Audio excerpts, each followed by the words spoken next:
ఈరోజు ప్రతిపక్షంలో ఉన్నా కూడా నేను చెప్తా ఉన్నా, గర్వంగా కూడా చెప్తా ఉన్నా, ఈ రోజుకి కూడా జగన్ అబద్ధాలు ఆడడు, జగన్ మోసం చేయడు.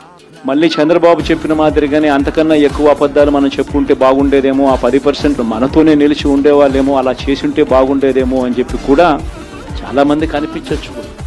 మరీ జగన్ ముక్కుసూటి మనిషి, మరీ జగన్ రాజకీయాలలో మరీ నిజాయితీగా ఉంటాడు, ఇంత నిజాయితీగా ఉండడం కరెక్ట్ కాదేమో.